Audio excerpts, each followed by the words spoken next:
God, goodness me. Do you know, I just walked over that bridge and looked at the canopy of trees. And for a moment, I thought I was back in the Australian jungle. But, you know, I have had to deal with one or two snakes over the course of the last few days. And I'll come back to that. At 5 o'clock on Saturday, we didn't have an event. We sold 0 tickets. And here we are, less than 2 days later, and we've had to close the gates because we're at capacity. And I tell you what,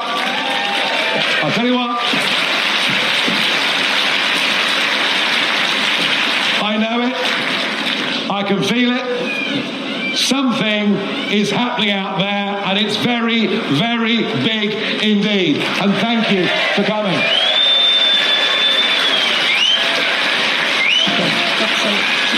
Now, one or two of the omens are quite good. Yesterday was the 23rd of June, a day that I'm never going to forget, a day that you're never going to forget, because it was the 8th anniversary of the first revolt in modern times against the establishment, where we told that there were Democrats, we told the Labour Party, we told the Conservative Party, we told the Trade Unions Congress, we told the big employers, the corporates, and the BBC, and the Archbishop of Canterbury. And we ignored them all, and we voted for Brexit. We showed what people power can do. Now, there is no danger of me ever forgetting the date, the 23rd of June, for a second reason. Because yesterday, my first grandson was born.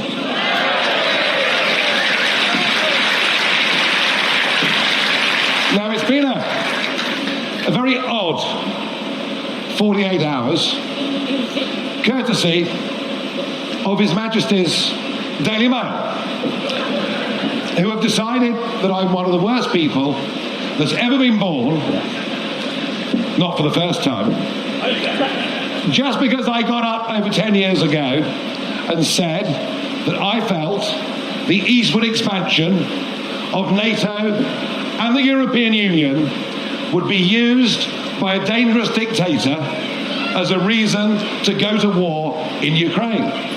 I said, don't poke the Russian bear with a stick, because if you do, you'll get a very predictable result.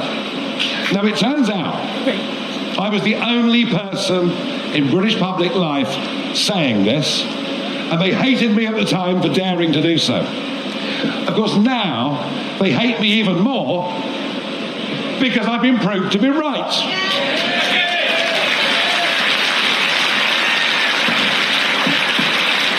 And the pile-on has been unbelievable. Somehow, I'm made out to be a Putin apologist, which of course I'm not. What he's done in Ukraine is reprehensible. But some of the reactions are amazing, including the Daily Mail's best paid columnist, one Boris Johnson, who said I was morally repugnant for daring to put that view. Well, I tell you what, he didn't like it this morning when I appeared at the Maidstone rally with a life-size print of his comment on the front page of a British newspaper in 2016, in which he said EU expansion had caused the war in Ukraine. They are hypocrites, they are hypocrites, they are cheats, and they are liars. Liars! And this the same Boris Johnson who got an 80-seat majority, and in areas like this, we stood down in 2019. We gave them a free run. We took them at their word, and yet it was Boris Johnson that gave us mass immigration on a scale the country has never seen. It was under Boris Johnson where the boats first started crossing the English Channel.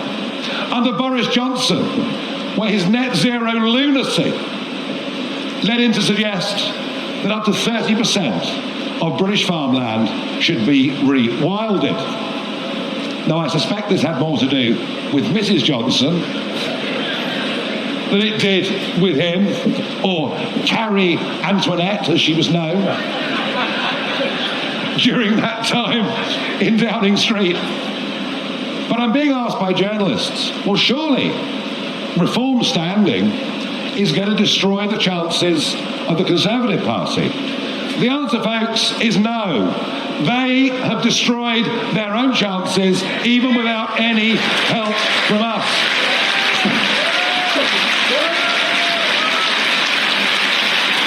But this big row, or confected row, over what caused the Ukraine war, doesn't help any of us, given where we are today. We today are in the most dangerous international position we've been since the Cuban Missile Crisis. Remember, the Russians wanted to put nukes in Cuba. America said, if you encroach upon us, we will go to war against you. Funny, isn't it? Rather familiar ring with what I was saying about us encroaching on Russia, but never mind. We now face a Middle East that's on fire. All of Trump's achievements with those Abraham Accords, where he got the Israelis and Arab states to sign up to trade deals, to mutual deals, with Saudi Arabia about to join, they're gone. They're gone with the October 7th attacks. Israel now finds herself increasingly isolated, and we now find pro-Palestinian activists who are allowed to march through the streets of our cities, deface our war memorials, insult our police forces, shout anti-Semitic bile, and we have a police force that stands aside and does absolutely nothing. This country is going down the drain unless we stand up for the right principles. But we also have a massive problem with an expansionist China. China building up, particularly in terms of its navy, claiming strips of land in the South China Sea, and clearly stating its territorial aims on Taiwan. China is a very real threat. Or as a friend of mine in America says, China's a threat, the Middle East's on fire, and there is a war going on in Ukraine where something like 0.5 to 1 million men have already been killed or seriously wounded. And what we have to learn from history is that peace comes through strength, it doesn't come through weakness. And I say that to you in a country that since 2010, go to Plymouth, see what's left of the Royal Navy. It's absolutely pitiful. Look at the number of fighter jets we have. Look at the British Army, now denuded, down from 100,000 people when Cameron came to power to 72,000 men and women today, in the face of the most dangerous world we've ever seen. And in the face of a world where Russia is now linking up with Iran and linking up with China, we face real threats. And yet, the Labour Party have nothing to say. They'll have a defence review, and they might increase defence spending to what is, I think, a very miserable 2.5%. A Labour Party who want to sign up to the European Union's defence union, a union that would have power over procurement, power over policy.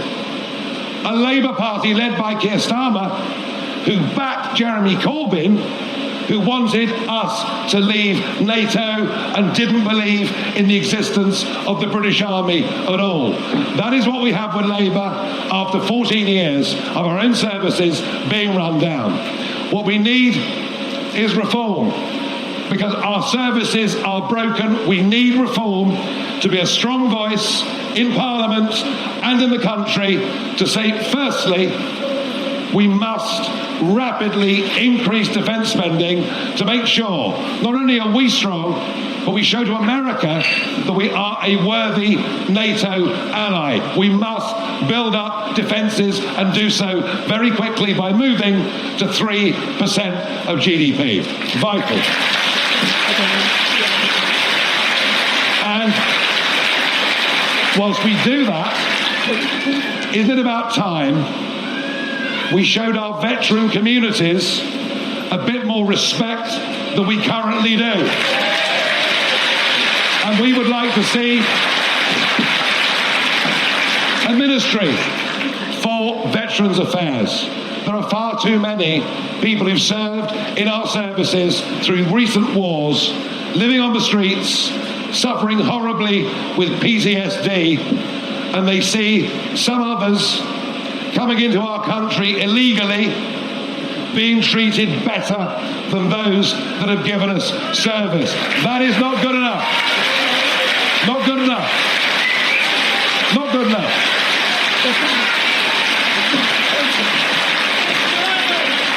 And we also did a complete rethink on foreign policy. It's the Labour Party with Tory support that took us into a disastrous war in Iraq, a war that cost hundreds of thousands of civilian lives, and a Conservative Party with Labour backing that went in 2012 into Libya. Think of the consequences of that. Before the Libyan war, ISIS didn't even exist. We helped create it. No boats were crossing the Mediterranean before the Libyan war. Now over 2 million have crossed. These are the fundamental foreign policy errors that the Americans have made, or the Democrats have made, and we have followed. And we go on making these same mistakes. And I promise you this, as leader of reform, as leader of our first MPs in Westminster, as leader of what I believe we can build into a mass movement around this country over the course of the next 5 years, with the ambition and intention of winning the 2029 general election. And that's the aim. That's the aim.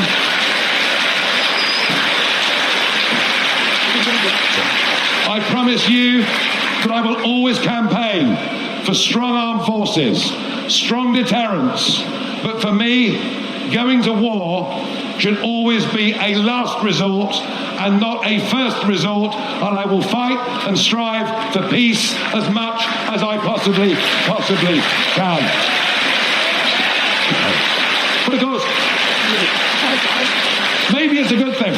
Maybe them attacking me over what I said 10 years ago, maybe it's a good thing, because at last we're able to have a debate on defence and foreign policy, which thus far has been ignored in what I think is the most vacuous general election in the history of these islands, led by the two most uninspiring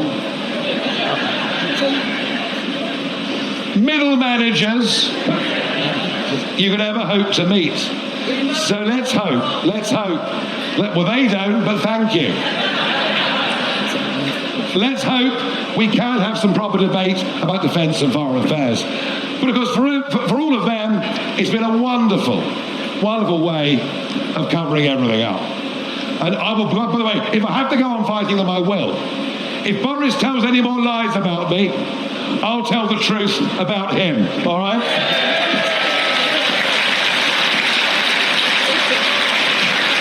But it's all been wonderful cover, because what is going on is we're learning that Sunak's Conservative Party is in fact nothing more than an illegal betting consortium. As now a fifth person has been dragged into the betting scandal, and you can bet your life there are dozens and dozens more involved. And this is all because of their arrogance and their sense of entitlement. Victoria MP saying to me, but you can't stand in the election. There are votes. As if somehow these people have a divine right to votes. I said to Kemi Badenoch at a social event, when she made this point, I said, no, the last person who believed in divine right was King Charles I, and look how that ended. So I really do think we should talk about the big issues. But of course, the one issue they'd rather not discuss is what is happening in the English Channel. I went out there in the spring of 2020, and I went out and I filmed the boats coming. And I said to mainstream media, why are you not covering this story? Because they weren't. They weren't doing it. And I could see it was obvious. Because we'd stopped deporting people, which, by the way, we used to do. Both Labour and Conservative governments would deport those that came illegally. Fairly obvious, you would have thought. But we'd stopped doing it. There's a real running commentary over there. I don't know who he is. But he's terribly good, I'll tell you that. We'd lost our nerve, and we were bowing down. That wasn't encouragement. We'd lost our nerve, and we become ever more fearful of a court based in Strasbourg. Remember, suspected terrorist Abu Qatada, it took us 10 years to deport him because of the European Court of Human Rights. So I went out there and I said, in 2020, you may as well put a sign on the White Cliffs of Dover, everybody welcome. And then I went and I filmed the hotels that they were being put up in. And I almost single-handedly exposed to the nation what was going on. And I was in real trouble for using a bad word. I used a very bad word on national TV, for which I should hang my head in eternal shame. I said I thought there might be an invasion. Well, how dare I? How dare I?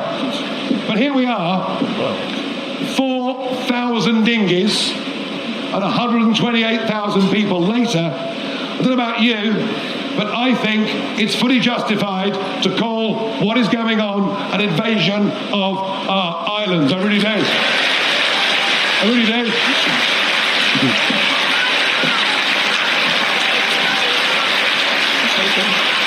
And it isn't just the £8 million a day. It isn't just the huge sense of unfairness that it creates for everybody, whether they're born here or whether they came here legally. It's actually far more serious than that. 91% of those that come are men. Most of them young men, dare I say it, of fighting age, coming from countries in which terrorism is a major problem, coming directly from war zones in which many of them have been engaged and brutalized, coming from countries where gang culture rules the waves, and perhaps worst of all, coming from countries in which women are not even treated as second-class citizens. And these people throw their documents into the channel on the 12-mile line. This is a national security crisis. And the Conservatives, Boris, Priti Patel, doesn't matter who it is, Suella Braverman, it's tough to remember them all, there have been so many. Rishi, they promised Rwanda, they promised they'll do this, they promised they'll do that. One of the reasons this election was called early is because Sunak had promised the boats would go in July. He also told us that people were already in detention, remember? Pending these flights. What you won't have heard is that every single one of those people who was detained has now been released on bail, and most have absconded and disappeared into society. No planes will go to Rwanda. We will never solve this problem, all the while we're scared of a court in Strasbourg. And our proposal is we leave the European Court of Human Rights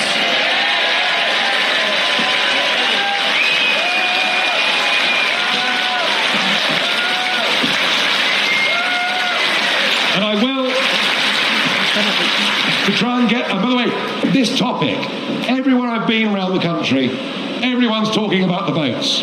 Such is a sense of growing anger that a country that voted Brexit, a country that voted to take back control of our borders, has clearly not got leaders with the courage to defend them. Tony Abbott, the Australian Prime Minister, did. He stopped the boats going to Australia. We can do the same, but only with the right, courageous leadership that says we will put the interests of our people above the interests of anybody else that comes from the rest of the world.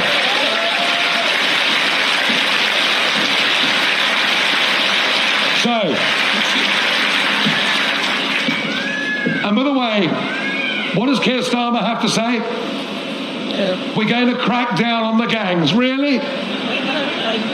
When they're making 3, maybe 4 million euros every week, you could put them all in prison. They'd be replaced by somebody else. After all, we fought a war against the drugs gangs for decades, but to no effect whatsoever. And it's amazing that in the 6-point priority in Sir Keir's manifesto, immigration, legal and illegal, doesn't even get a mention. So the argument's got to be, whether it's on defence, whether it's on foreign policy, whether it's on illegal immigration, or whether it's on legal immigration, which, by the way, the Tories promised, remember, to cut to tens of thousands a year, and it's now running at 750,000 a year. Is it any wonder you can't get a GP appointment? Is it any wonder that rents have risen between 20 and 30% just since 2021? Is it any wonder that our roads are clogged? Is it any wonder that young people have almost no prospect of even getting on the housing ladder and living the life their parents and grandparents were able to do? This should be the immigration election. And I say that knowing that every one of you in this crowd will have friends that have come to our country from other parts of the world. We are an open and welcoming society. We always have been, but it must be a question of numbers. And a population that has risen by 6 million since David Cameron has come to power has made us poorer, has damaged and devalued our quality of life, and there is no prospect of the incoming Labour government, which I guess is what it's going to be, lifting a finger to change it. So whether it's defence, whether it's foreign policy, whatever it may be, who is the best person to provide a voice of opposition to an incoming Labour government? Is it Rishi Sunak? Well, it can't be. He's going to lose his seat and he'll be in California anyway, so it won't be him. But could it be a Conservative Party that is bitterly split and divided, that agrees on nothing? No. I believe if I lead this party in Parliament, and this party as a movement in our country, a movement for real change, a movement that recognises that Britain is broken and that Britain needs reform, real reform, fundamental reform. And that is what we should say to our potential voters. We will be that voice. Now, some will say, you'll never succeed. But then, exactly 30 years ago, I was campaigning on the streets of Eastleigh, a town down near Southampton. It was my first parliamentary by-election as a UKIP candidate. And I was told all through the UKIP years, you're wasting your time, you'll never get anywhere, Britain will never leave the European Union. And of course, they all laughed at me. But as I was able to say in the European Parliament the day after we left, well, you're not laughing now, are you? And that was about getting control of our country back. This is now about whether the way in which we're run is representative of how we think and how we feel.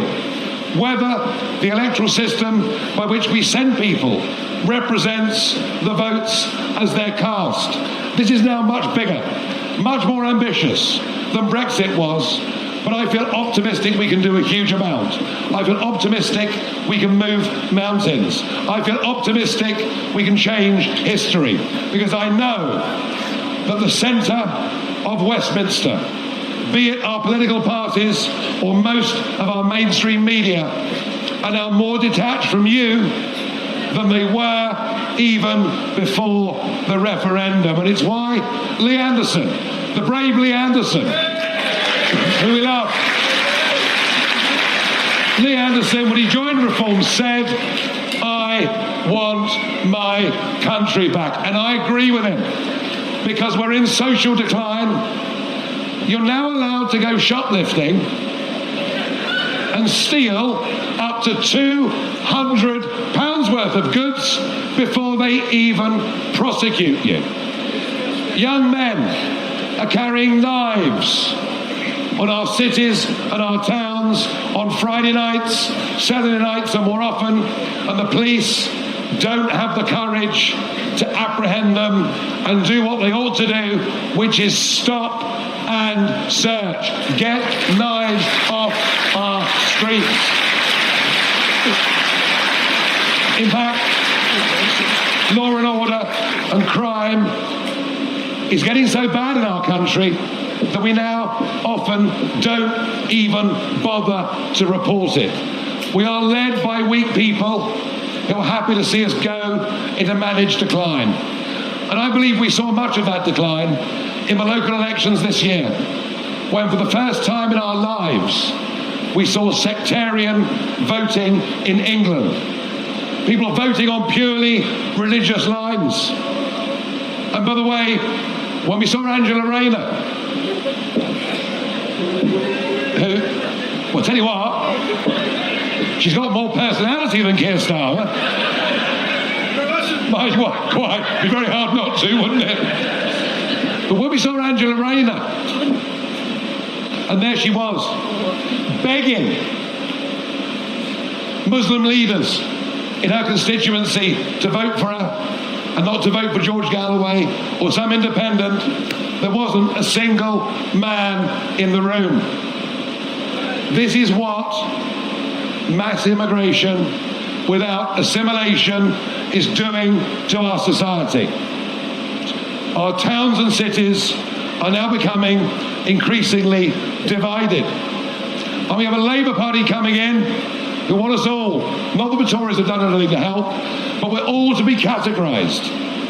We're all to be divided up according to race or sexual preference or whatever else it may be. And this is all wrong.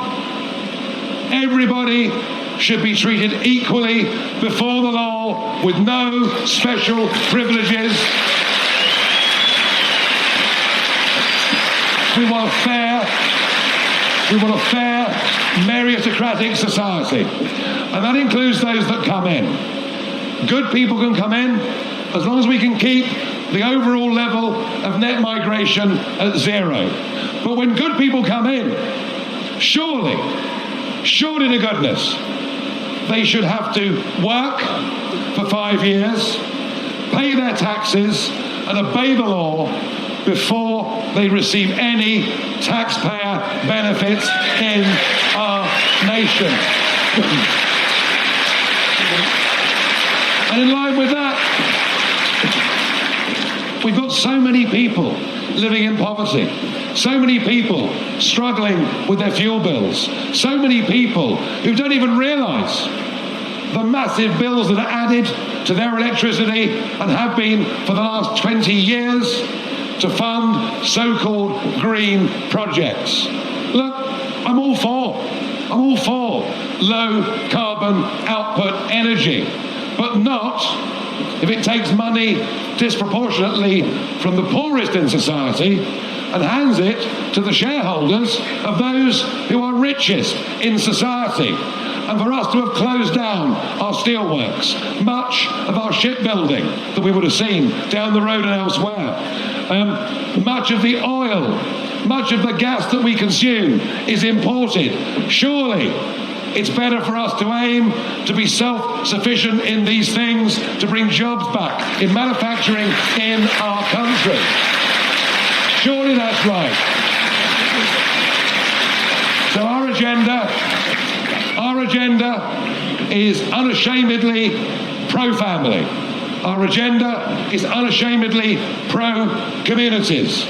Our agenda is unashamedly pro-country. And I tell you what, there's nothing mealy-mouthed about us. We say what we think. We believe in what we say. We don't care at the criticisms we may get from our political class. And I think it's that straightforwardness, it's that passion, it's that belief, which is why the revolt that I called for on June the 4th, when I decided after 4 years of retirement from politics, 4 years of no abuse, 4 years of joy at GB News, 4 years. There's a few GB News fans here, I'm not surprised. Very good. Give us a wave if you like GB News. 4 years of going back and forth to America, visiting Mar-a-Lago, giving speeches, 4 years of making money, 4 years of not having to work at weekends, 4 years of enjoying life. But on the 4th of June, I gave it all up to come back as leader of Reform UK and to lead a political revolt in this country, and we'll see the first major effect of that on July the 4th this year.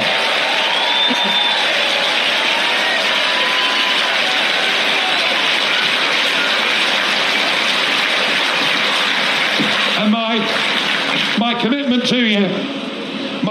to you is that I'm going to do this for at least the next 5 years.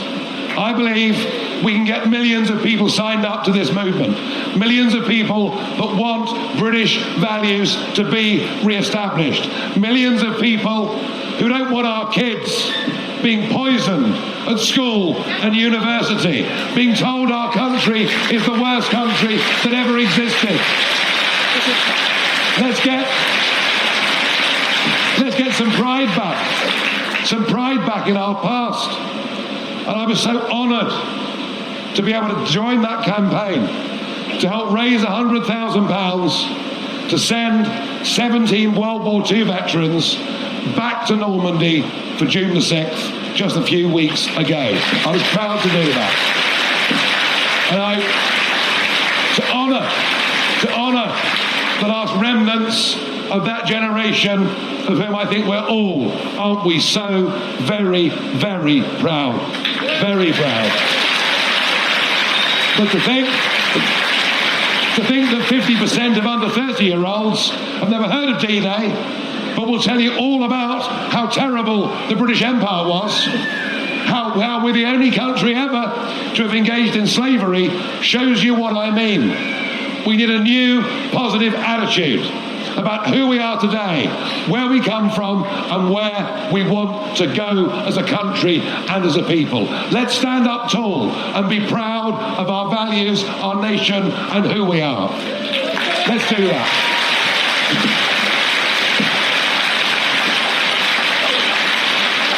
And I'm sure you've all seen the film, The Longest Day. Wonderful film. Rishi Sunak was there on June the 6th. He's made a new version. It's called The Shortest Day, which in many ways sums these people up. They really are career politicians. They really are for rank, title, position, as opposed to any strong-based political or even emotional belief. I'm not doing this for rank or title or position. I'm not doing this for fame. I've got far too much of that already. Well, infamy, perhaps. And I'm certainly not doing this for money, because I make a damn sight more money not doing it. I'm doing this, and I used to say, up until 10 o'clock last night, I used to say, I'm doing this for my 4 children. But I need to add one onto that now, don't I? That's how I'm doing it for a time job as well. I want to say a huge thank you for turning up today in such fantastic numbers. I can sense and feel the energy, the enthusiasm, the optimism that is here. I know it. It's real. Can you feel it as well? It's real. And we've got 10 days to go, and we are on the up. We're lying in second position. That is an amazing achievement in a short space of time. But Labour are still well ahead. But here, in the West Country, there are many constituencies in which the Conservative vote will collapse, the Liberal Democrat vote will go up, the Labour vote, as part of the national swing, will go up, and already, in most of these seats, we're finding reform in a big position. Many of these seats will be decided in Devon and elsewhere by literally a couple of 100 votes either way. And I think you're going to find we're in the mix. We're in the mix in some of these seats. I can't tell you what will happen. We're going to get a massive vote. But there's nothing to stop us winning a couple of these seats. But to do it, we need to maintain that momentum. We need to maintain that conversation. So let me ask you, are you prepared to do your bit? Are you prepared to join our people's army? Are you prepared to join our revolt against the establishment? And will you go out for the next 10 days, talk to people, help us in any way you can so that we can get our first MPs in the West Country elected? Well, in that case, I conclude by saying thank you very much indeed. Thank you.